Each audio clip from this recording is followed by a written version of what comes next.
Buenas noches con todos. Es un gusto estar aquí nuevamente para hablar de algo que nunca he hablado yo en mi vida, que es una filatelia que no es del Perú. Pero esta es una cosa interesante que descubrí por accidente y ese accidente lo fui investigando un poco más y tiene una historia bastante interesante que creo merece ser compartida, porque quizás esta misma experiencia ha existido en otros lugares. Entonces vamos a hablar de los despachos de Juan de Fuca, que era un correo privado entre Canadá y los Estados Unidos. Siempre bueno pensar en dedicar esto a alguien y como ya decía, esta charla va a ser acerca de, es un evento social y es algo también que aprendí aquí con las charlas que se han dado, las charlas de Fernando Prato, de Andrés Lichter y otros, cuando se hablan de eventos sociales, ¿no?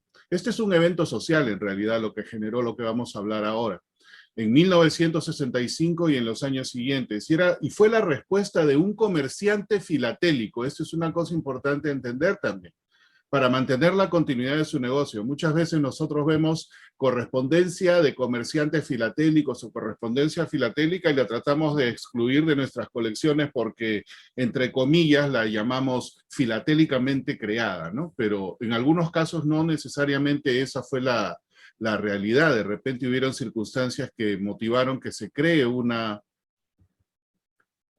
continuidad de negocio de ese modo. Por eso se creó este servicio. Este servicio lo creó un comerciante filatélico, el Juan de Fuca Dispatch, que era un puente postal privado entre Canadá y Estados Unidos. Entonces, primero que nada, esta presentación la quiero poner como un homenaje a todos los trabajadores postales del mundo. En América, desde los mensajeros aztecas y los chasquis y todos ellos, hasta donde vivo yo, los trabajadores del correo americano, que a pesar de cómo está la pandemia y desde el momento que nosotros hemos estado en lo que le llaman el lockdown, ellos han proveído de muchas cosas. Siguen llegando todos los días, no importa, como dicen acá, ¿no? Que llueva, truene, sucedan cosas malas o inclusive que hayan pandemia, los trabajadores postales siguen trabajando, siguen sosteniendo parte de la economía que muchas veces nosotros la tomamos por algo que tiene que suceder, no vemos realmente lo que está detrás de todo eso, ¿no? Entonces, dentro de los trabajadores postales hay un trabajador postal, entre comillas, que quizás muchos de nosotros recordemos o habermos crecido con él, y es este señor, ¿no? Un personaje de ese programa mexicano, El Chavo del Ocho, Jaimito el Cartero. Entonces, en este personaje, Jaimito el Cartero, que era un personaje ficticio, de un pueblo que yo toda la vida pensé que era ficticio también, Tangamandapio, me enteré hace algún tiempo, no poco, pero me enteré de que realmente existe, a pesar de eso, y al punto que en este pueblo de Tangamandapio, en su plaza principal, a este personaje ficticio, Jaimito el Cartero, le han hecho su monumento, y como dice ahí bien claro, ¿no? También un homenaje al cartero, en memoria de Jaimito el Cartero, a quien el pueblo de Tangamandapio le rinde homenaje póstumo por haber dado a conocer nuestro municipio a nivel internacional. Esa creación ficticia de este cartero y todo lo que se ve, lo puso este pueblo en eso. Yo estaba tratando de buscar algo postal de Tangamandapio, y yo no tengo todo, yo soy miembro de MEPSI, del Grupo de México, pero en la revista de ellos hay una sección que siempre leo, que se llama Behind the Cancel, atrás de la cancelación, ¿no? Que le escribe Jaime Benavides. Y en los pocos números que tengo, y aparte googleé, no encontré absolutamente nada de Tangamandapio, que está en Michoacán, pero sé que Jaime no está hoy día, pero si es que él ve esto después o le preguntamos, de repente él tiene algún matasello de Tangamandapio, entonces en la plaza esta principal de Tangamandapio, en alguna otra esquina, de repente vemos otro, si es que encuentra el matasello, de repente vamos a ver un monumento a Jaimito, el historiador postal, así que ahí le dejamos el desafío a ver si encuentra algo de Tangamandapio. Lo que vamos a hablar, como ya decíamos, tiene que ver con el hecho de los carteros, y en 5 palabras se resume, yo creo, la eficiencia o no del correo. Sin carteros no hay correo, punto. Y el correo es un sistema logístico bastante complicado, como todos lo conocemos, y nosotros prácticamente creo que lo que coleccionamos muchas veces es la parte, digamos, más visible del sistema que está por detrás.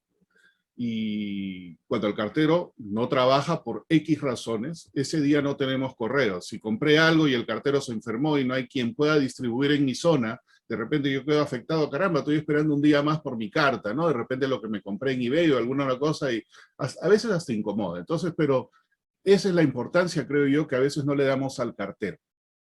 Entonces, hablando de carteros, vamos a hablar del evento que creó de lo que vamos a hablar hoy. Son las huelgas postales en Canadá. En el año 1965, y aquí en la parte izquierda traté de resumir lo que hizo este comerciante filatélico. Un evento, él tuvo el ingenio y esa fue su oportunidad. Entonces, casi como lo que hicimos en mi oficina, ¿no? El lockdown, todos estuvimos aquí, pudimos tener una oportunidad de hacer todo esto. Entonces, dentro de las huelgas postales, que no les voy a leer todo esto, solamente la parte relevante, la primera huelga postal grande en Canadá fue en el año 1965. Y cuando se para el correo surgieron muchos sistemas privados que con algún ingenio hacían frente a este problema, distribuyendo cartas, mensajes, pagos a los bancos. En este tiempo se pagaba todo por correo. Y en la ciudad de Victoria, en British Columbia, que es la costa del Pacífico, Canadá y Estados Unidos, países muy grandes, pero esto es en la costa del Pacífico, surgió un servicio de despacho, que era el Juan de Fuca, y principalmente esto fue para correo que iba de Canadá al extranjero. Pero no fue el único. Hubieron muchos otros, algunos fueron puramente filatélicos, otros fueron utilitarios, otros fueron semi-utilitarios y otros duraron muy poco tiempo porque eran cosas que eran respuesta instantánea. Existen 2 catálogos de lo que voy a hablar hoy, y en realidad solamente voy a hablar de la parte de Juan de Fuca Dispatch, que es uno de los muchos. Y no voy a hablar de todo el periodo, solamente voy a hablar del periodo inicial.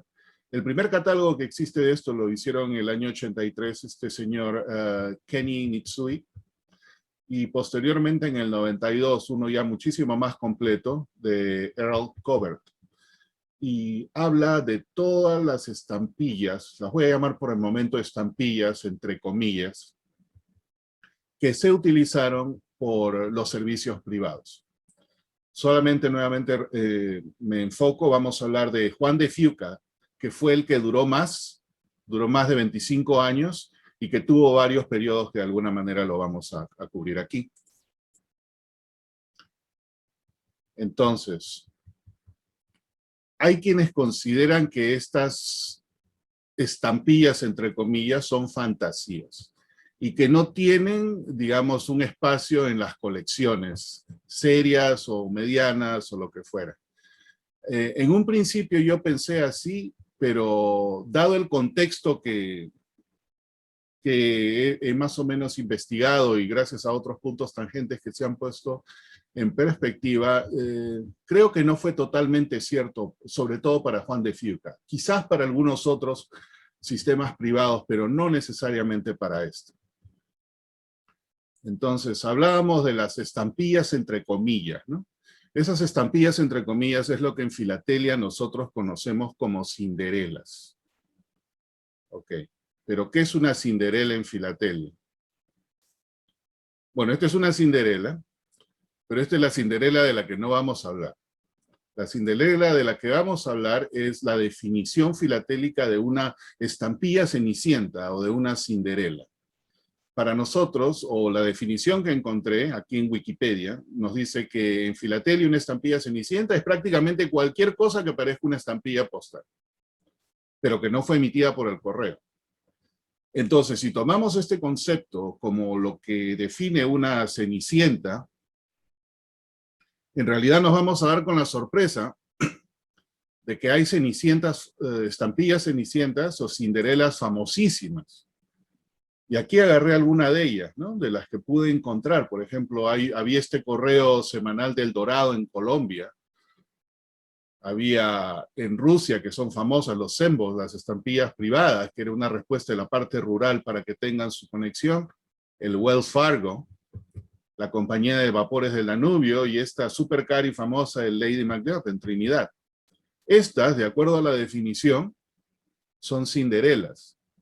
Las Pacific no emitidas son cinderelas. Y si el Perú no hubiera recibido de obsequio el 1 real y el 2 reales de la agente postal y la hubiese usado postalmente, las estampillas de las Pacific también serían cinderelas. Entonces, Cinderella Stamp puede ser esto, que también se ven en colecciones importantes.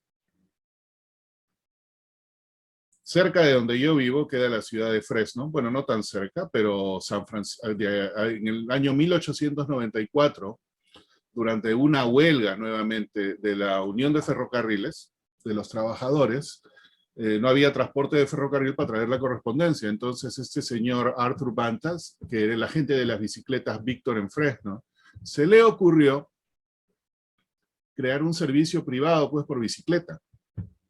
Entonces Fresno está en el Valle de San Joaquín, en el área rural una ciudad importante en el área rural, digamos, de California, y la conexión con San Francisco siempre fue importante. Entonces este servicio privado por bicicleta, de correo por bicicleta del área rural, que es uno de los mayores productores agrícolas de los Estados Unidos, con conexión con San Francisco era necesaria, y obviamente en esta época también lo fue. Así que se creó este servicio privado con estas interesantes cinderelas de forma romboide. Y en este website, cuando quieran verlo, existe una colección bastante completa e interesante de ellas. Así que cuando tengan un tiempo los invito a mirarlas, porque este es prácticamente una colección equivalente de lo que vamos a hablar de Juan de Fiuca, solamente que este es anterior, pero básicamente es lo mismo, un servicio privado que se instituyó para satisfacer la necesidad de falta de correo por una huelga de una de las partes logísticas en este caso, ¿no? No necesariamente el correo, pero la conexión de transporte que llevaba de Fresno hasta San Francisco. Ok, entonces vamos a hablar del contexto realmente, si es legal o no. Aquí muchas veces hemos hablado, ok, si es postal o es filatélico, hablamos si realmente encaja, si es que hay un soporte legal, si no lo existe, o todo ese tipo de cosas. Entonces hablemos de la legalidad de estas cinderelas. Entonces, estos son los estatutos del correo de los Estados Unidos. Y dentro de toda la normalidad de que habla el correo, y el correo es un servicio, digamos, de monopolio, ¿no? El USPS, el United States Postal Service, tiene el derecho exclusivo de transporte de correos, pero hay ciertas excepciones, y que esas ciertas excepciones permiten a terceros, a privados, a llevar cartas por un pago de compensación. Entonces, dentro de las muchas cosas que vi acá, encaja exactamente dentro del marco legal, qué es lo que permite en los Estados Unidos que las cinderelas puedan llegar a ser legales. Entonces, aquí habla, ¿no? Cartas llevadas antes o después de que pasen por el correo. Esto es bien importante, estamos hablando de la legalidad, de la regulación postal en los Estados Unidos, con su capítulo, su estatuto, todo, y exactamente lo que te dice aquí. Si quieren tener mayor detalle de toda esta parte legal, aquí está el website de donde saqué eso. Entonces, hablábamos de Juan de Fiuca en Canadá, pero el momento que hablábamos que era un correo privado entre Canadá y Estados Unidos, el momento que pisa Estados Unidos está bajo la normativa legal de los Estados Unidos y esto aplica. Entonces, tomando este concepto, digamos, fueron los creadores de Juan de Fiuca Despatch los primeros que utilizaron esta estipulación para poder hacer su servicio. La respuesta es no. Ya con anterioridad a 1965, hubo otro comerciante filatélico, este señor bastante conocido, que se llama Pat Hearst, Hermann Hertz. Le decían Pat, de acuerdo a la contratapa del correo, porque nació en el día de San Patrick. Él escribió un libro que se llama Nassau Street, y para quienes coleccionamos y hemos escuchado alguna vez el movimiento filatélico súper importante que había en Nueva York, Nassau Street está al costado de Wall Street, y ahí es donde estaban muchísimas casas filatélicas, en los años 20, los 30, que fue el tiempo que el señor Pat Hearst vivió. Y este libro, cuando tengan un tiempo, se los recomiendo, porque habla de toda esa dinámica. Habla de la dinámica de los comerciantes, los comerciantes que especulaban.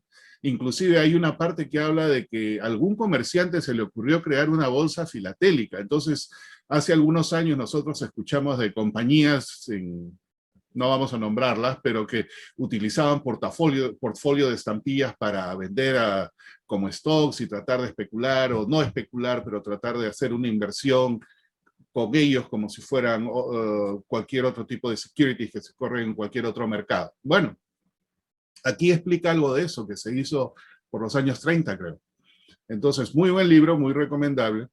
Y el señor Hearst se retiró por los años 50. Entonces se retira de Nueva York, ya no está en el negocio, y se mueve a no los suburbios, pero a una parte de Nueva York, una de las partes rurales que se llama Shrub Oak.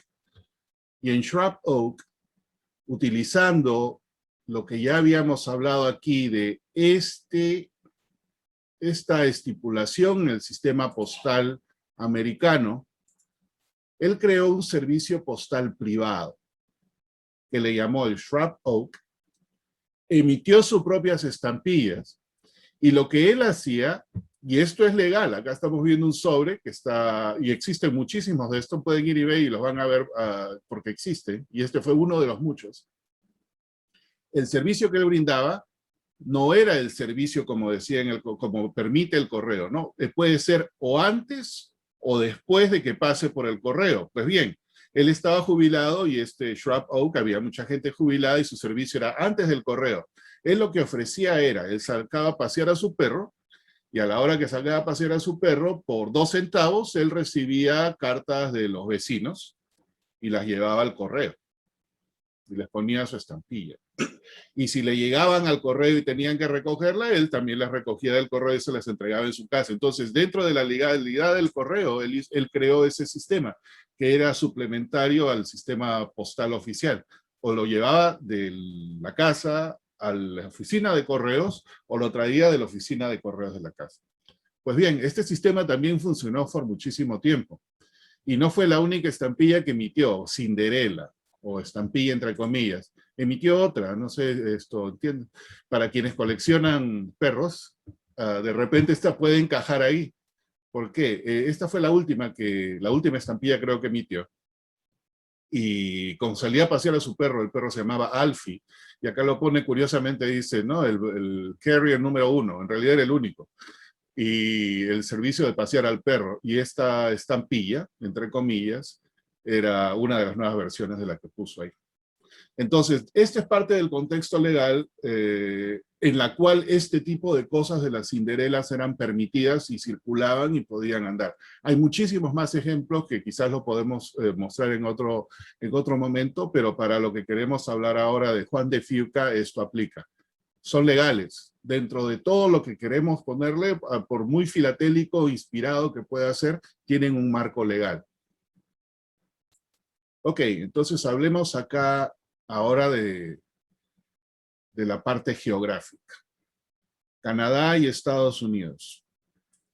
5.500 kilómetros o millas, creo, de frontera común entre los dos países. Pero hay una cosa súper interesante en el lado de Canadá. El 85% de los canadienses viven a 100 millas de la frontera con los Estados Unidos. El 85% de toda la población de Canadá se encuentra en esta área. Bueno, obviamente el clima no ayuda en la parte superior, pero digamos que esa es la situación. Entonces, a través de toda esta región, y sobre todo donde están la concentración de ciudades más grandes, como Vancouver y Seattle aquí, tenemos Toronto y y otras ciudades que están en el lado de Nueva York, inclusive por donde está Rafael también con Quebec y Vermont, por este lado. Hay mucha interdependencia, sobre todo del lado canadiense para venir al lado americano. A veces en las noticias se ve cuando están en huelga, qué sé yo, de gasolineras. Ok, ellos van a cruzar la frontera para llenar el tanque de gasolina. Entonces esa proximidad era una ventaja estratégica. Obviamente esa proximidad fue lo que facilitó de lo que vamos a hablar hoy. Entonces, ya sabemos de marco legal, ya tenemos la parte de cercanía y todas estas posibilidades. Entonces, esto lo he traducido de este website, en el cual nos habla de qué fue lo que sucedió. En el año 1965, los empleados postales de Canadá estaban hartos de que no recibían, digamos, una justa compensación de acuerdo a ellos por su trabajo, así que ellos estaban pidiendo un aumento al año de $660. Y realmente lucharon por esto. Lo interesante era de que hasta ese momento en Canadá nunca había habido una huelga de empleados gubernamentales y el gobierno, los sindicatos y quienes manejaban todo esto no preveían que esto realmente se pudiese dar por precisamente los términos legales en los que ellos funcionaban. Era casi como decir que el ejército se ponga en huelga, era imposible, no había marco legal para que suceda esto, ¿no? Entonces, 1965, como pongo aquí, o como se traduce aquí, marca el punto de inflexión de las luchas de los trabajadores del sistema postal canadiense. Una de las cosas importantes era el correo de esta época, era el internet de esta época. A través del correo normal, llegaban las cartas, llegaban los pagos, notificaciones, una serie de cosas, y al no haber eso es como si hoy no tuviésemos internet, pues se para todo eso. Entonces, dentro de todo esto, el Estado ya pedía a las compañías de que puedan, de alguna manera, proveer de maquinaria que ayude a sortear las cartas más rápido, que pueda acelerar todo eso, pero otra vez ignoraron una parte importante, que es todo el sistema logístico que permite la comunicación postal y que termina prácticamente con el cartero, que es quien es la cara final de la entrega de correspondencia. El correo canadiense se enfocó un poco más en acelerar el proceso de sorteo de cartas, pero no le dio la importancia que debió darle al empleado postal, cartero, que llevaba las cartas a las casas. Si van a YouTube, como siempre van para ver las otras charlas, vean este documental, Memory and Muscle. Y este documental fue puesto por la Canadian Union of Postal Workers y habla de lo que sucedió en 1965. Una parte que a mí me tocó fuerte es cuando habla uno de los protagonistas de aquella época que dice de que ellos, los carteros, llevaban correspondencia del welfare de las personas que en ese momento no estaban trabajando por X razón, por el seguro de desempleo o lo que fuera, y ese cheque del seguro de desempleo era mayor a lo que ellos ganaban en el mes. Esa injusticia, digamos, de equivalencia fue una de las razones, y lo mencionan un par de veces aquí, entonces debe haber sido algo bastante obvio. Parece que los empleados postales canadienses de aquella época estaban muy, muy mal pagados y aún así hacían su trabajo y todo eso. Bueno, vean el documental, es interesante. Y llegamos al día 22 de julio de 1965. 5 de la mañana en Montreal, 2 de la mañana en Vancouver, las dos costas aquí, la costa este y la costa oeste. ¿Qué sucedió este día? Los empleados postales se organizaron y se fueron a la huelga. Pues. Y esta es una foto que conseguí en eBay hace algunos años. Es una foto original, es una foto de prensa. El supervisor postal de la oficina de Vancouver, el 22 de julio, sentado en el medio, sin saber qué sucedía. Sus empleados se habían ido y te habían dejado simple y llanamente las cartas tiradas. Esa fue la huelga. Paralizado el sistema por primera vez en Canadá.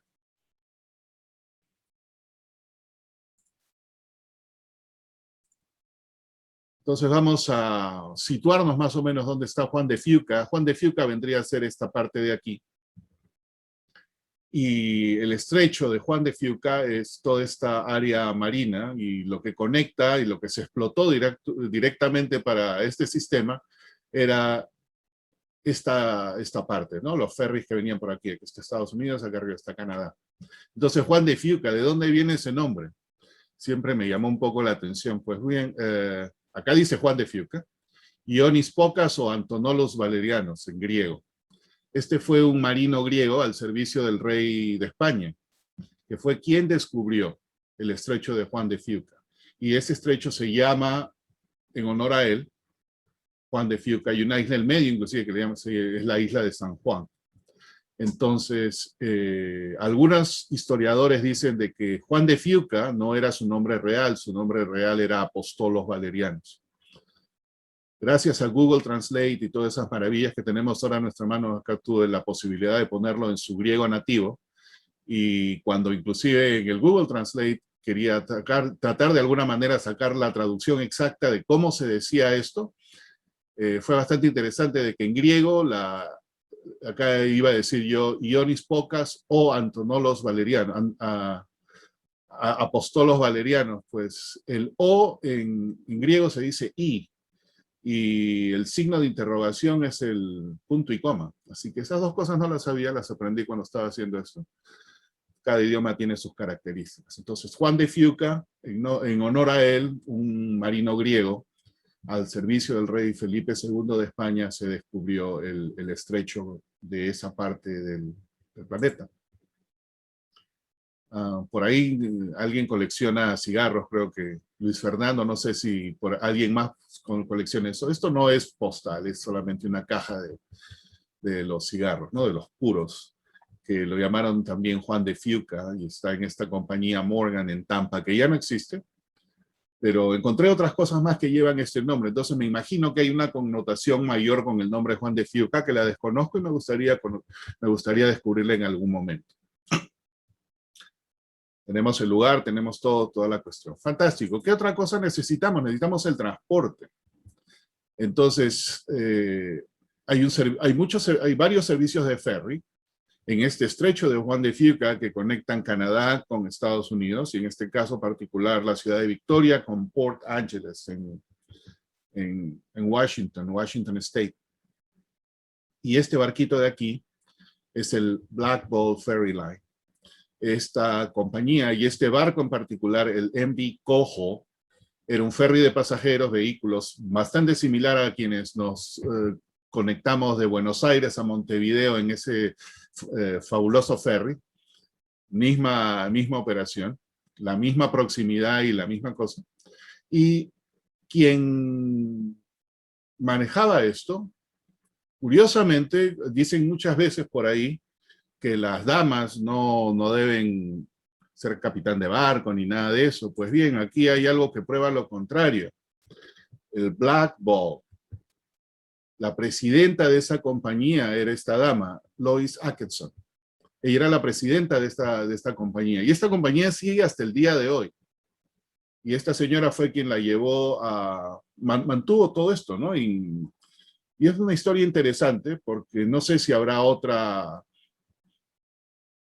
historia similar. Estamos hablando en los años 60 de una dama que era la presidenta de esta compañía de embarque. Y fue una compañía bastante exitosa. Es una compañía bastante exitosa, sigue hasta la fecha.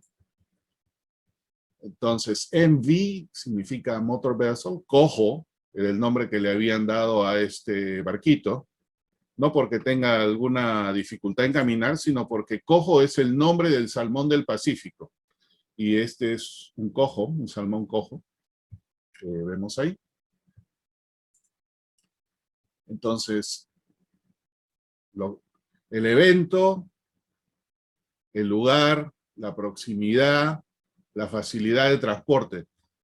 Alguien, este señor Kenneth Robertson, que era comerciante filatélico, vio la oportunidad de inmediato. Él tenía una casa filatélica en Victoria. Y obviamente como casa filatélica en Victoria, que es un pueblo bastante pintoresco ahí en British Columbia, y tenía muchísimos clientes con quienes se conectaba a través de correo. Si el correo no funciona, su negocio no funciona. Él vio una oportunidad. Y la oportunidad fue simple y llanamente el crear este servicio de despacho Juan de Fuca, que lo inició en el año 65 para llevar el correo de Victoria, en Canadá, a Port Angeles, en Washington State, y una vez allí depositarlo en el correo americano.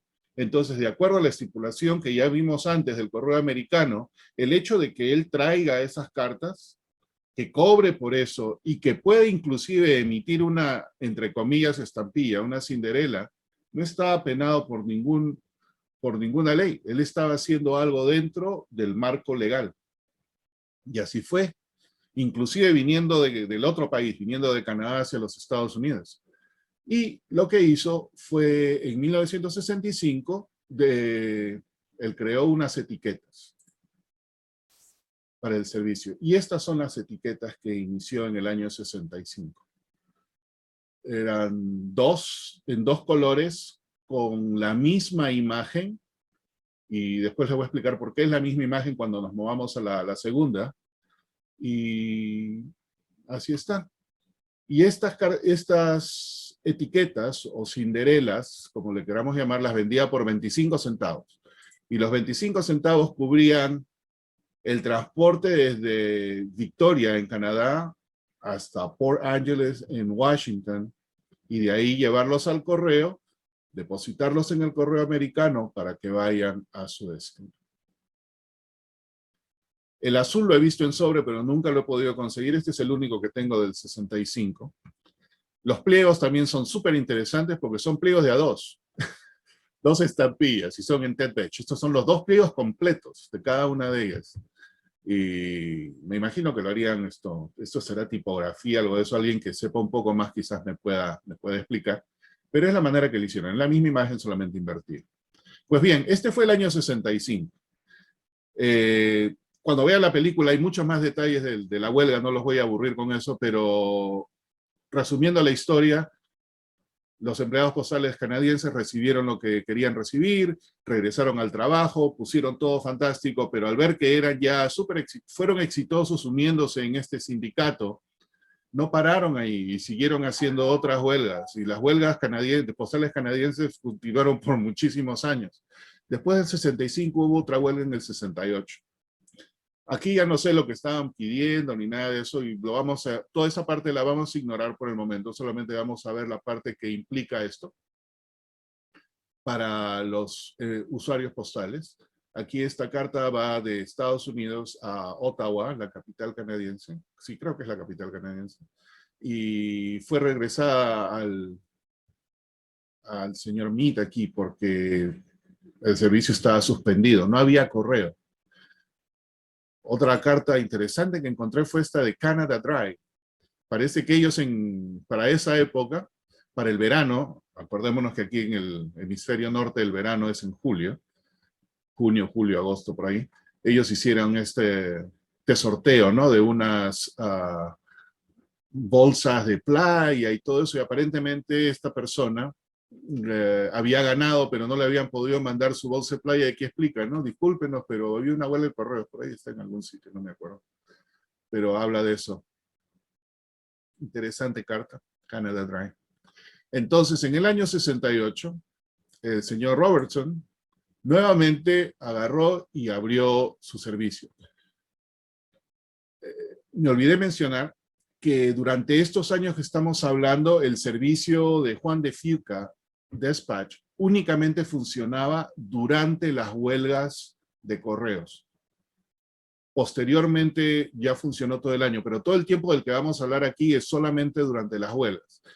Y las huelgas duraban poco tiempo. Bueno, el 65 creo que duró un mes, esta duró creo que entre on and off como mes y medio, una cosa de ese tipo. Pero en el año 68, aparte del Black Ball Ferry, el que vimos anteriormente, el cojo, ellos, esta vez, el señor Robertson utilizó otra flota, que era la Canadian Pacific Railroad, y específicamente este otro ferry, el Princess Margaret número 3. Más detalles aquí, si quieren saber. Entonces, para las etiquetas, a las cuales yo le llamo los cuadrados, del 68, ya le cambió el diseño al segundo, porque ya el primero era el cojo, y el segundo era el Maggie, el Margarita 3. Entonces hay dos diseños a partir del año 68 y también incluye el mes del que estamos hablando. Y el mes es importante, y ya vamos a ver por qué, porque como hubieron huelgas en diferentes tiempos, esto funcionaba otra vez únicamente cuando había las huelgas postales. Entonces acá tenemos el Juan de Firca Despatch con las dos etiquetas, con los dos servicios, o con los dos ferries. Dudo que haya seleccionado cuál iba a ser, en cuál se iba a transportar, que era solamente quizás la manera de hacerlo. Y acá hay un par de sobres de eso, misma operación, seguía costando los 25 centavos para llevarlo de Victoria a Port Angeles. Acá están las dos etiquetas, y que una vez pasadas de Victoria a Port Angeles, entraban en el correo americano y de ahí se enviaban a su destino. Estas son las de julio del 68. Esta de aquí son también de julio, pero en otro diseño. Ya a partir de aquí vamos a ver diseños diferentes de cada uno, y no nos olvidemos de que el señor Robertson era un comerciante filatélico, pues, ¿no? Entonces me imagino de que filatelistas, al enterarse que esto circulaba o estaba andando, también estuvieron interesados y de alguna manera motivaba a que se puedan ellos también interesarse en armar, qué sé yo, colecciones o conseguir por lo menos una o alguna otra de estas. Y me imagino que así habrá sido. Entonces esta es la de julio del 68. Acá están los pliegos completos, pliegos de A2, esta es otra, de julio del 68. La huelga se extendió en el julio-agosto, y continúa acá, tenemos la del julio-agosto, y en agosto continúa la huelga, pero no eran todo el mes, me parece que eran días específicos, pero él ya tenía todo listo para hacer para llevar la correspondencia de un lado a otro. Y era simple y llanamente colectar, usar también sus propios envíos, colectar de terceros si es que se necesitaba, llevarlos al otro lado de la frontera y despacharlos por ahí. 68. Bueno, el 68 se arregló la huelga y continuó luego en el 70 con otra huelga, no sé las razones, me imagino que otros pliego de protestas salariales o condiciones de trabajo. Me parece haber leído también que ya para el 70 la parte de automatización estaba tan alta que los empleados se preocuparon y una de sus demandas era precisamente estabilidad laboral o reentrenamiento, ¿no? Sobre todo en la parte de sorteo. Entonces, quizás ese sea el trasfondo de automatización en esta huelga de mayo del 70. Estos fueron los pliegos, y esta por primera vez, o segunda vez creo, es que no están en TED Batch, sino que están puestos de esa forma, normal. Y en el mismo pliego, entre comillas, están las dos imágenes. Estas son las del mayo del 70. Acá también continuó en junio, igual operación on and off, estuvieron ahí la huelga de junio del 70, hasta que llegamos a la parte de julio del 70. Y ya para esta época el cuño que él utilizaba, o los tipos que él utilizaba, ya empiezan a mostrar cierto desgaste. De la del 70 nunca he encontrado un sobre, pero sí los he visto.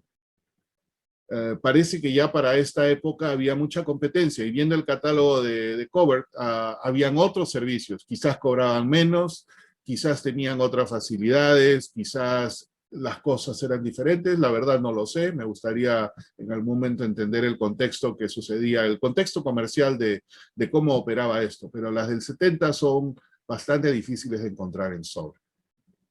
Entonces, si queremos hacer una suma, del año 65 al año 70 se emitieron un total de 40 cuadrados, los que yo llamo los cuadrados. En julio del 65 fueron los dos primeros, en el 68 en 3 oportunidades, 10, 2 y 8, julio, agosto, y durante este periodo, y en el 70, 6 en mayo, 6 en junio, 6 en julio. Otra vez el costo era 25 centavos, que incluía el pago del transporte a los Estados Unidos. Y encontrar detalles de estas emisiones es bastante difícil.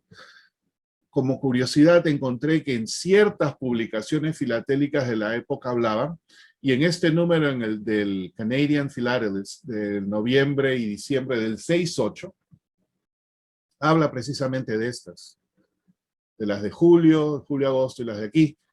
Y es la única publicación que he encontrado que habla de los totales. Entonces se emitieron 1500 del rojo sobre verde, 1500 del verde sobre verde, 2500 del verde sobre amarillo, y ahí continúa. Este es lo único. Y de alguna manera otra vez corrobora cuáles eran los que se usaban y cuáles eran los ferries y los nombres de ellos y las líneas y todo eso. Otras publicaciones también corroboran eso, porque hablan de los correos privados canadienses que circularon durante el tiempo de las huelgas.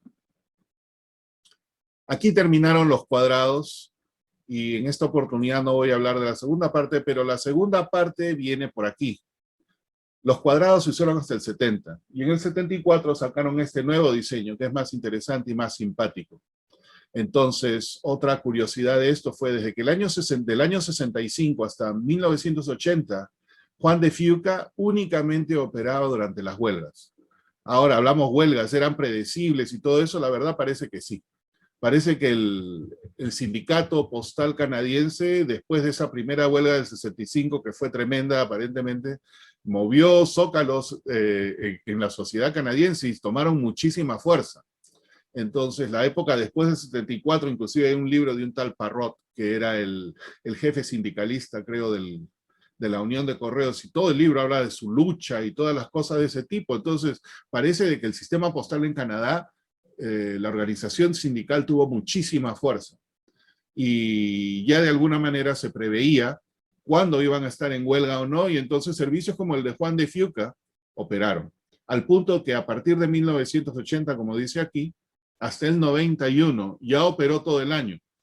No sé si era porque las huelgas eran tan frecuentes o porque el negocio estaba bien o lo que fuera, no lo sé, pero del 65 al 80, únicamente durante las huelgas, del 80 al 91, cuando termina, todo el año.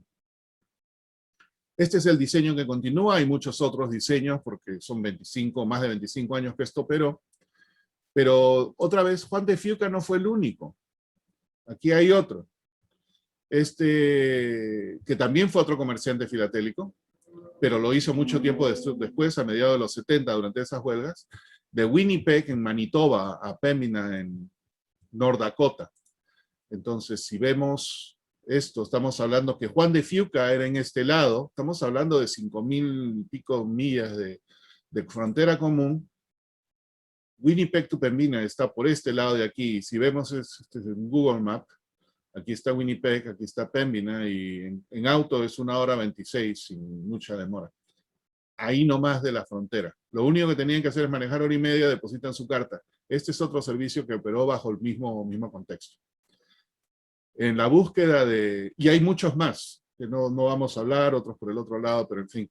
Y en esta búsqueda estamos hablando de los años 70, los años 70 fueron bastante revoltosos. Canadá no fue el único. En Inglaterra también hubo la misma cosa. Hubo una guerra, hubo una huelga postal, y hicieron exactamente lo mismo. Salieron los privados, me imagino que tendrán un contexto similar, me imagino que muchísimos de estos serán filatélicos, pero en fin, me parece que no lo es. Hay un catálogo, este es el catálogo de British Postal Strike Stamps, y también cualquier cantidad de servicios que salen de Londres y de otros lugares y lo que fuera. Y lo que utilizaban era su proximidad a los países cercanos a través del canal, ¿no? En este caso saliendo de Bélgica.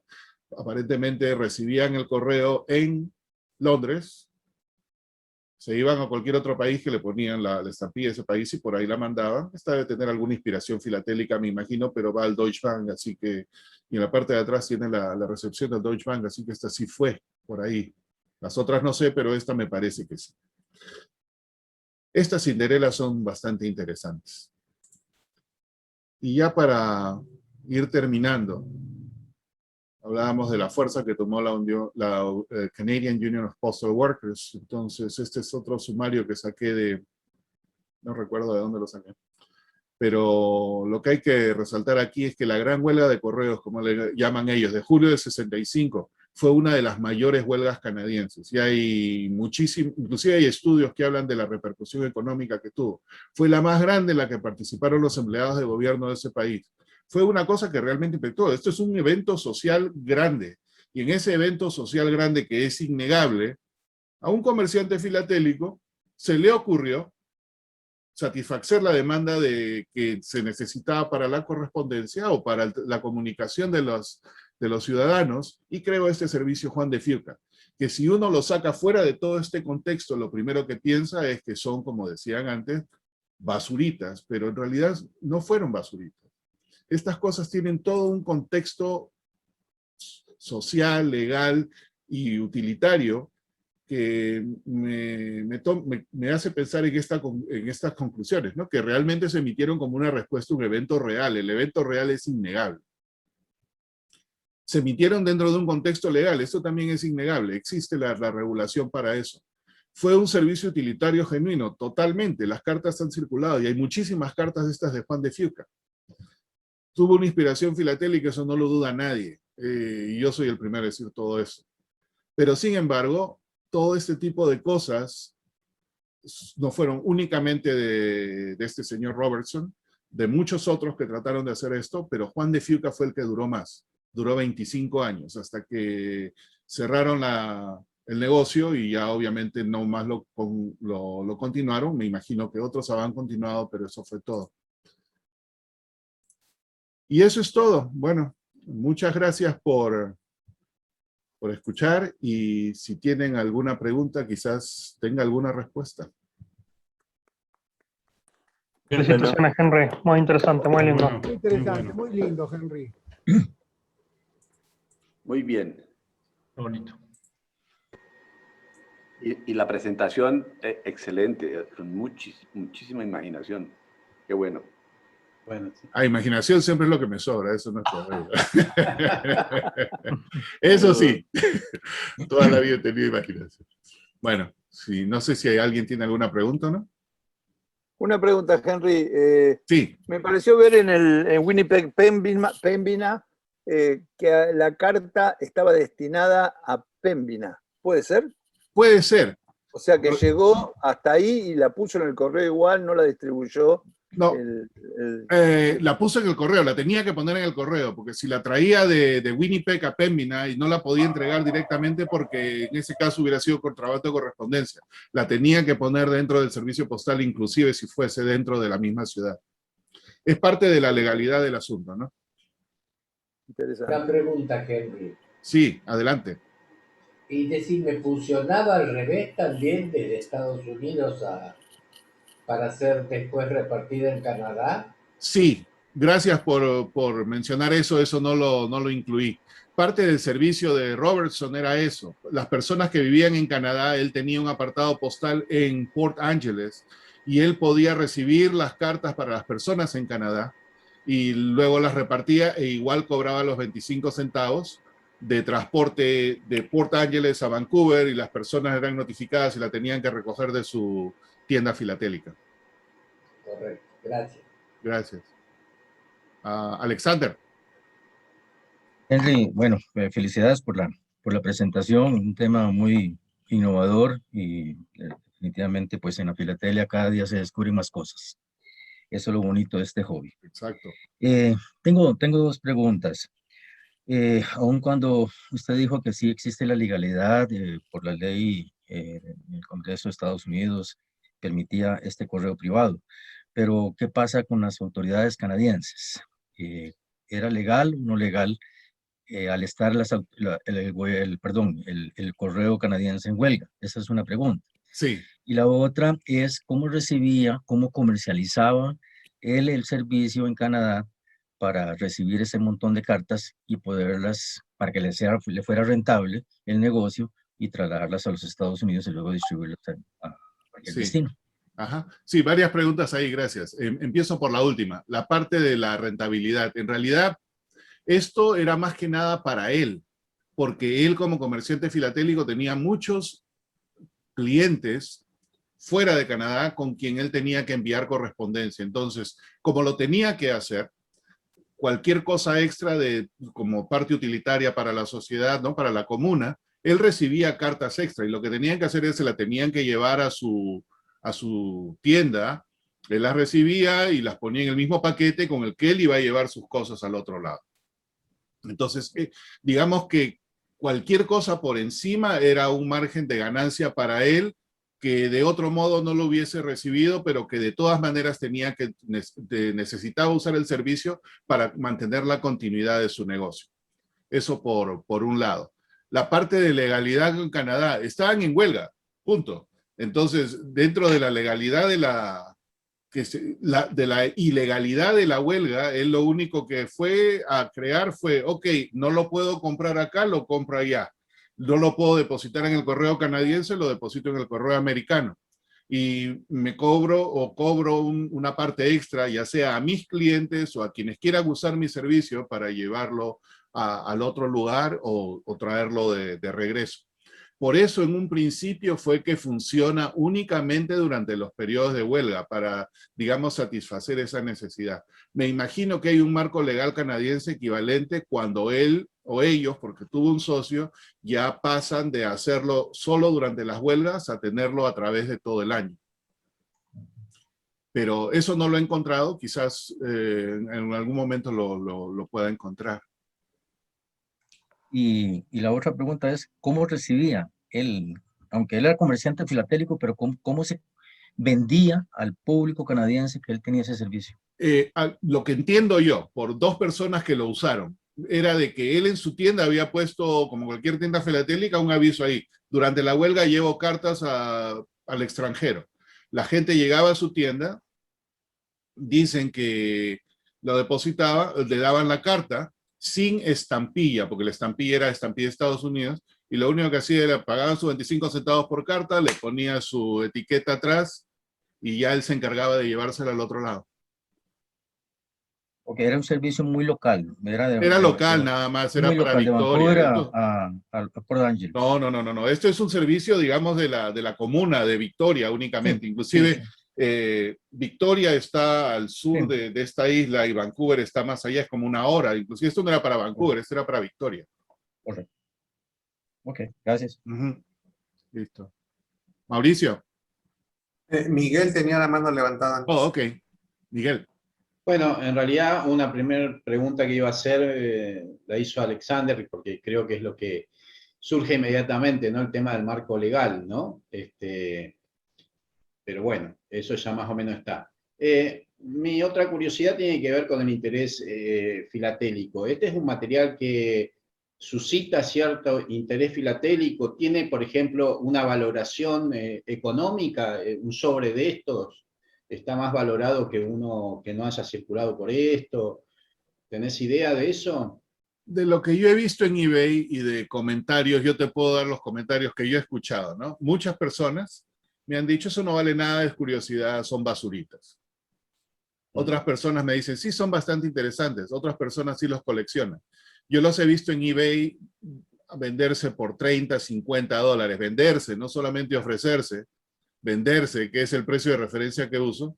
Como alguna vez tuve una oportunidad de que alguien me ofreció un paquete como de 30 sobres a $1 cada uno. Entonces varía. Conozco varias personas que los coleccionan, pero no son pues rarezas extraordinarias ni nada. Estamos hablando de material moderno, material curioso que tiene cantidad de detractores, como tiene también las personas que se interesan, como me llegué a interesar yo. Está bien. Gracias. Y muy buena la presentación, realmente. Gracias. Mauricio. Gracias, Henry. Primero, felicidades por tan bonita presentación.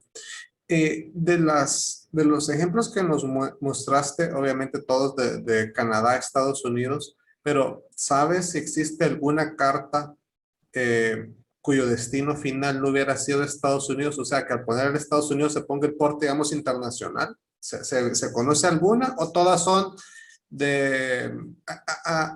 a Estados Unidos? No, yo he visto a Filipinas, a Inglaterra, hay para todas partes. Acuérdate que gran parte de esta correspondencia era el negocio de Robertson. Él vendía, qué sé yo, pues estampillas, nuevas emisiones o lo que fuera, y tenía clientes por todas partes. Lo que sucede es que los sobres que yo tengo, la mayoría de estos con los cuadrados son dentro de Estados Unidos. De los posteriores hay cantidad de otras cosas. He visto a Filipinas, hasta Perú he visto. Y el de Perú, curiosamente, va a Herbert Moll, que era un filatelista. Entonces él de alguna manera estaba conectado. Entonces me da a entender de que no, este servicio era mundial prácticamente. Ya, muchas gracias. No, gracias a ti. No sé si habrá alguna pregunta o comentario final.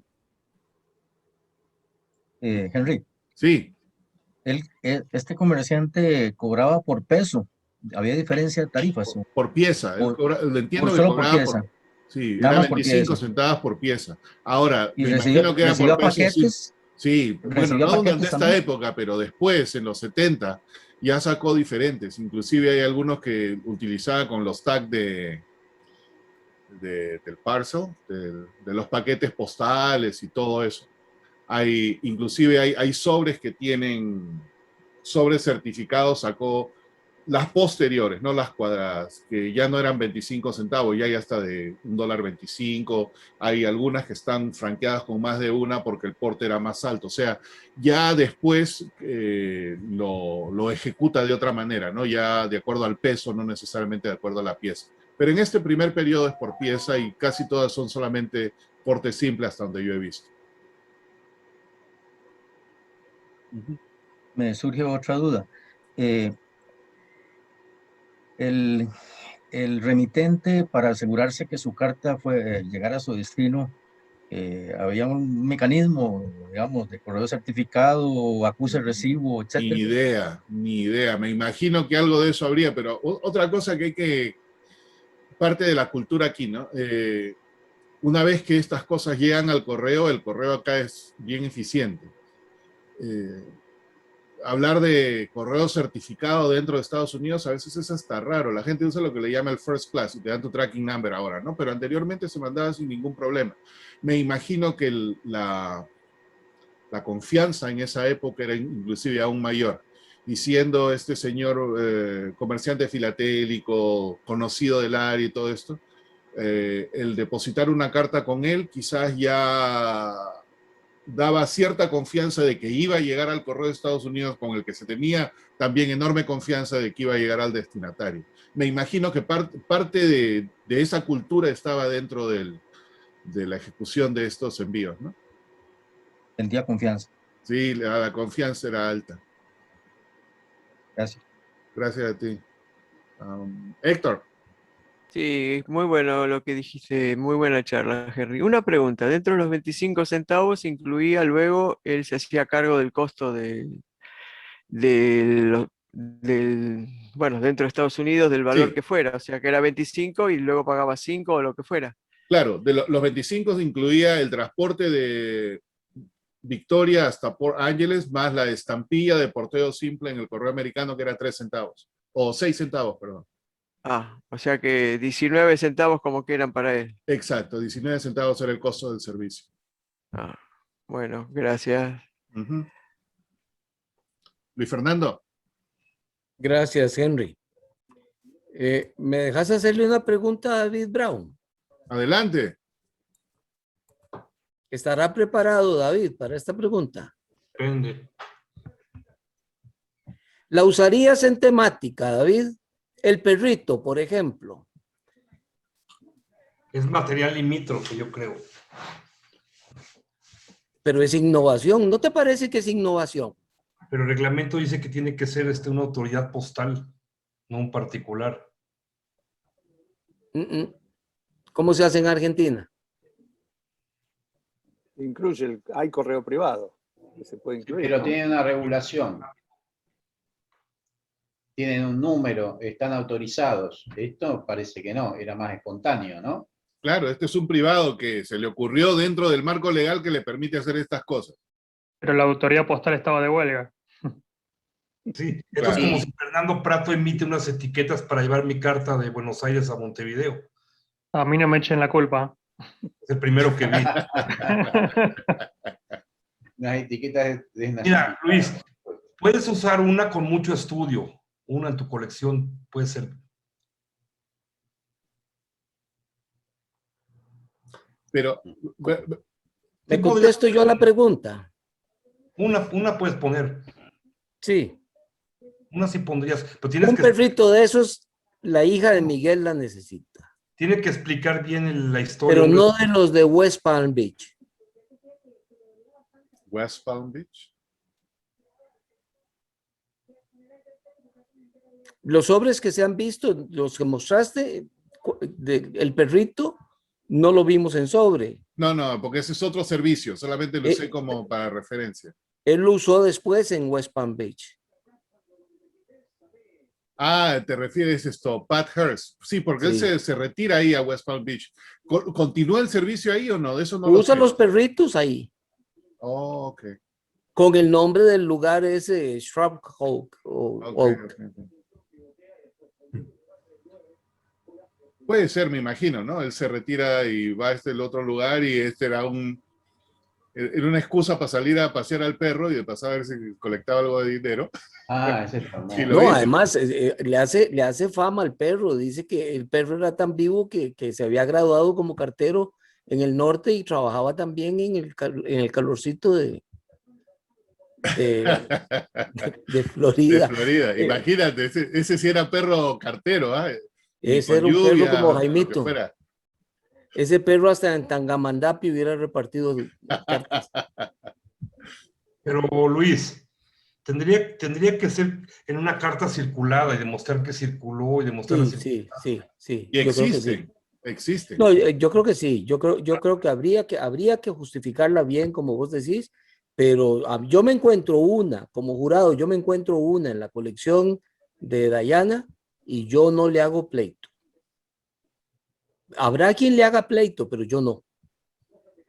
Muchos no van a saber ni qué es. Sí. Bueno, nosotros no sabríamos tal vez a primera Muy vista. curioso, algo muy detallado. Bueno, Ahora, ahí el gracias a coleccionista Henry. tiene que contar. Pero, Es ella la que lo tiene que explicar. claro. Una pregunta más o menos tangente, ¿no? Y sé que hay una persona que está haciendo una colección de camélidos y bajo lo mismo que preguntó Luis Fernando, hay de estas etiquetas, pero las que se usaron en Inglaterra, hay una que tiene un dromedario.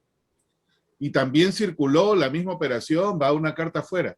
Y este señor hace una exhibición temática. Entonces, ¿no entraría tampoco? Era huelga en Inglaterra. Asumamos de que hay un marco legal. Este es un servicio privado que funciona cuando están en huelga y la carta circuló. ¿Pudiese entrar o no? Sí, yo creo que sí. Sí, ¿no? ¿Puedo comentar algo? Adelante, Andy. Sí, yo no soy temático y no conozco temática y no soy jurado temático, pero me parece que sí, que una pieza seguro que tiene que poder ir, porque sin ese sello, esa carta no hubiera podido circular. Claro. Era indispensable para que la carta circule. Por lo tanto, es complementaria del servicio de correos. Buen punto. Era para que, en otras palabras, sin eso no hubiera podido circular en ese periodo. Por lo tanto, creo que sin exagerar, una puede ir perfectamente, debería ir. Buen punto, gracias.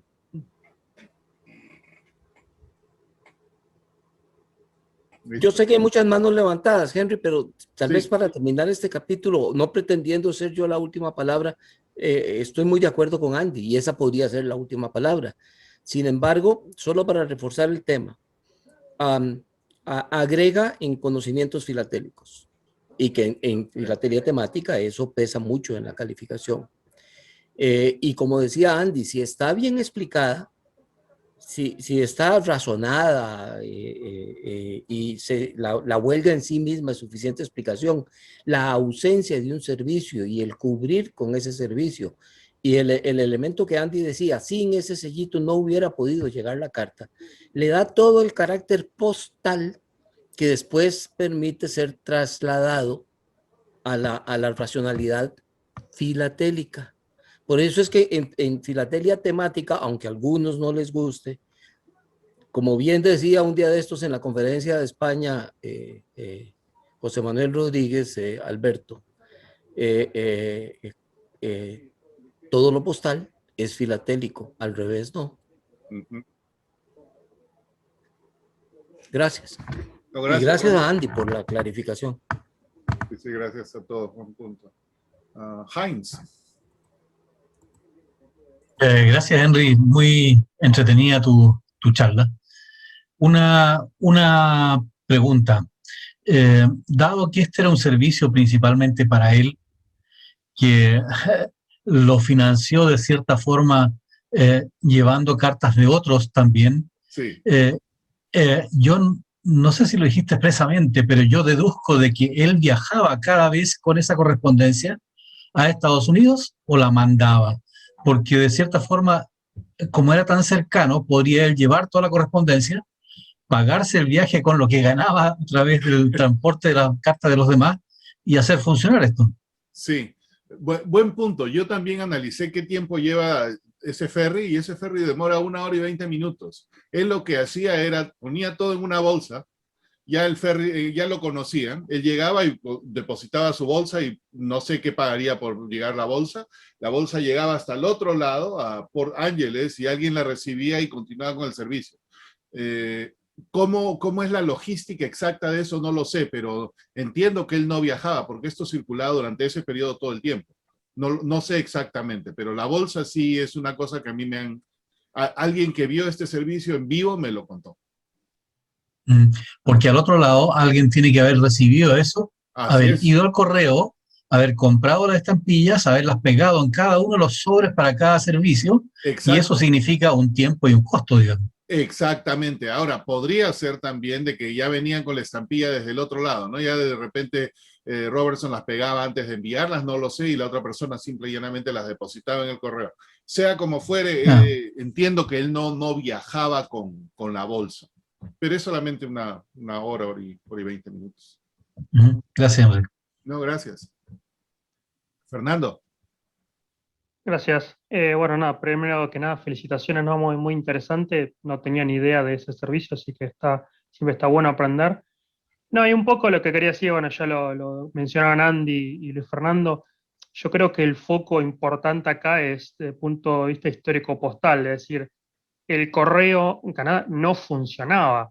Es decir, entonces, más allá de que no fue emitido por una autoridad postal, fue una respuesta a eso, a una ausencia, digamos, temporaria del correo. Entonces, no fue un correo privado caprichoso que surgió mientras aún estaba el correo y que enviaban cartas por diversión. Fue una respuesta a una necesidad real de un cese temporario del servicio de correos. Entonces, creo que eso es lo que le da esa legalidad. Y por ahí, bueno, el estudio, todo lo que vos fuiste contando, creo que es la clave para poder justificar la inclusión de una pieza esta. Es decir, bueno, mirá, no es porque alguien está aburrido, emitió sus sellos y mandó cartas porque sí. No, era una respuesta a una necesidad real, como dijo Andy, si no esa carta no hubiera llegado nunca a destino. Entonces creo que ahí es donde es importante la investigación y cómo muestre uno una pieza. Está bien, eso no significa que que metas 2 marcos de eso, ¿no? Por supuesto, medido, pero para mí es una pieza súper válida. Digamos, yo tampoco soy especialista en temática, pero creo que con el estudio, adjunto, creo que amerita más que suficiente. Y es una respuesta a una necesidad real de una ausencia del correo oficial. Eso nada más quería compartir. No, gracias. Felicitaciones. Gracias. Mauricio. Vamos con Mauricio y con Alexander. Solo una pregunta rápida, Henry. ¿Se conocen algunos errores de estas etiquetas cuadradas? Algo, digamos, desplazado, mal cortado, algo por el estilo. Yo sí he visto mal cortados, pero es digamos que no es error, ¿no? Es de repente la persona no vio bien y lo cortó mal. Ahora, desplazados, no sé, de repente existe, no desconozco. Yo inclusive cuando vi por primera vez el TED Badge, yo dije, caramba, es un error, ¿no? Y quien conoce de esto se rió y me dijo, no, ese es el pleo. Le digo de a dos. Ah, ok. Gracias. Ok. Alexander. Henry, no sé si estaré equivocado con estos cálculos, pero lo lanzo. En algún momento usted expuso que un investigador dijo que habían 18,000 piezas emitidas en el 1968, en todo el año. Si lo calculamos, esas 18,000 a 19 centavos, quitándole los 6 centavos, asumiendo que los 6 centavos están incluidos en esta tarifa, quedan $3,420. Si lo divido entre 12 meses, son $285. Ajá. Eso es un negocio. Pero es que esto no funcionaba todo el año, solamente funcionaba durante la huelga. Bueno, pero en 1968, $3,420. Ajá. Ese fue el ingreso. Claro, pero... Menos los costos. Claro, no, yo entiendo ese punto y también estoy de acuerdo. Si lo vemos como, digamos, única fuente de ingreso, eso no es negocio para nada, ¿no? Pero esto era una cosa, digamos, utilitaria, complementaria a lo que esta persona hacía. Entonces, era una fuente de sacar algo de un momento, pero no era definitivamente algo con lo que él se iba a hacer rico. Simple y llanamente lo puso como servicio. El servicio lo tenía que usar sí o sí. Él hubiese ganado esos 19 centavos extra por carta o no, era independiente porque el viaje para llevar o mandar sus cartas al otro lado de la frontera para que continúe en curso, lo tenía que hacer de todas maneras. Entonces, me imagino que por ahí habrá venido la cosa. Más que por el lado curioso, no hay que olvidarse de que este era un comerciante filatélico y ponerle un contexto filatélico también estaba interesante y de repente, ok, tú eres mi cliente en Costa Rica, quieres tu carta, estamos en huelga, te compro 19 centavos extra y te mando esta cosita que va acá atrás. Oh, caramba, qué bonita. Me imagino que alguien también por ahí se habrá motivado, ¿no? No lo sé. Gracias. No, gracias. Buenas preguntas. Igual si la huelga duró un mes, $3,000 en un mes, muchos comerciantes filatélicos lo hubieran hecho, ¿no? Y $3,000 en los 60, cuando una casa aquí en Estados Unidos costaba $10,000, no era poca plata. Claro, era muy distinto dinero que ahora. Sí, era otro dólar, ese otro dólar. Pero en Y fin. como decía vos, era simplemente un plus, digamos, su negocio era la filatelia, la venta filatélica, digamos. Exacto. Esto era un bonus. Exacto. Era un poquito de icing on the cake, como le dicen. En todo caso, si alguien tiene duda, puede contratar las destrezas de Alexander para ver cuánto hay que sacarle a la... Yo todavía no le he logrado vender un sobre a Alexander. Bueno, uno le vendí hace como un mes. ¿Ya me lo pagaste? Y ya lo pagué y muy caro. Todo le parece caro. ¿La ganancia fue más de 19 centavos o no? Apenas. Ok. Bueno. Y probablemente dentro de los 19 centavos también habría algún empleado que llevaba del puerto al correo. Ah, sí, Tal vez hay que descontar ahí también. Claro, me imagino que toda esa parte, pero lo que yo entiendo, ¿no? Y trato de ponerlo en contexto, es que al margen que si él hubiese puesto esto disponible a terceros o no, esa parte, digamos, de la logística de distribución de sus ventas estaba allí. Entonces quizás de alguna manera suplementaba un ingreso extra al ponerlo al servicio de la comunidad. Claro. Quizás. También la impresión de las etiquetas también costaba algo. Exacto. También, todo tiene ahí un costo. Y la parte curiosa. Ahora, como yo decía en un principio, ¿no? Hay detractores, sí hay muchos. Hay muchos que dicen que no es basurita, eso no tiene nada que ver y todo eso. Me imagino de que hay historias también que pueden contradecir lo que hasta el momento yo he conocido, que para mí esto es bastante lejano y lo descubrí de casualidad, pero que existen cartas, existen personas que dan evidencia de que han mandado cartas por ahí, todo eso, personas con las quienes yo he hablado. Me dio la parte de curiosidad. No quiero decir que este es un servicio 100% utilitario, pero es algo que existió. Y se sucedió. No sé si es que de repente entre la proximidad de Buenos Aires con Uruguay algo similar existió. Me imagino que han habido huelgas de correo en ambos lados. Y quizás a alguien se le ocurrió usar el correo del otro lado para continuar con el despacho de cartas. Ahora, si a alguien se le ocurrió también cobrar extra, todo eso, no lo sé, pero de repente alguien tuvo esa idea. Dentro de la Argentina hubo un servicio durante las huelgas de correo dentro que habilitaban a los colectivos, a los ómnibuses de larga distancia, a transportar correspondencia. Y son bastante lindas porque se encuentran bien claramente en el periodo de la huelga, circuladas por compañías de ómnibus de Mar del Plata a Buenos Aires, de Tandil. Son muy bonitas, yo algunas tengo por ahí. Y de Gran Bretaña hasta existe una que estaba tentado de ir a buscarlo. Tengo un sobre claramente filatélico, pero que les va a causar gracia porque los sellos son strike stamps, ¿no es cierto? Se llama strike stamp. Sí. Y la strike stamp con una imagen de no sé cuál de los famosos piratas. Ah, sí, esos hay de Drake, de todos Morgan y todo eso. No sé si es algo así, no me acuerdo qué. Yo tengo por ahí un sobre de esos. Es o Drake o Morgan, uno de esos. Sí.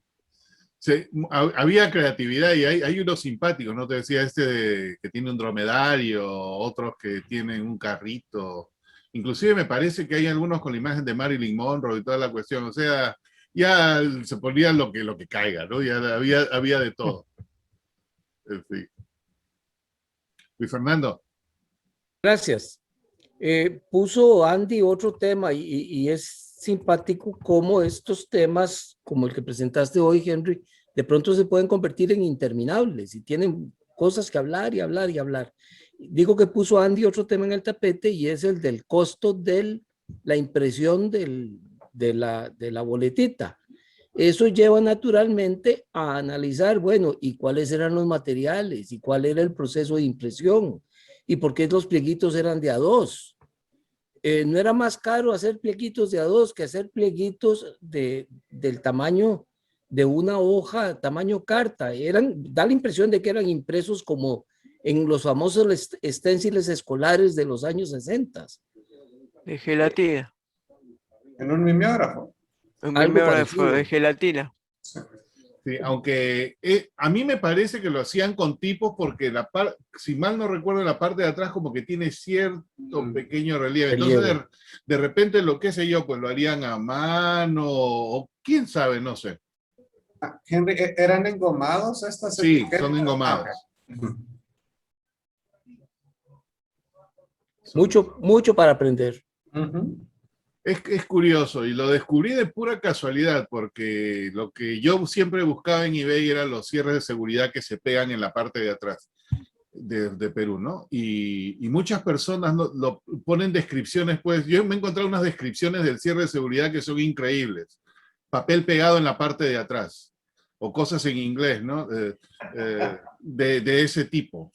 Tape closure, cosas de ese tipo, y en una de esas combinaciones que uno pone, salió uno de estos. Y ahí lo ponía Juan de Fiuca, yo ni sabía dónde era Juan de Fiuca. Y ya, bueno, salió de pura casualidad. Creo que es algo similar a lo que alguna vez Sebastián comentó con nosotros, ¿no? Que él llegó a las estampillas porque estaba buscando calcomanías, creo, no sé, una cosa de... A veces sucede, ¿no? Muy interesante. Gracias. Bueno, entonces con todo, muchas gracias. Fue una interesante conversación. Les agradezco la atención. Y el día de mañana...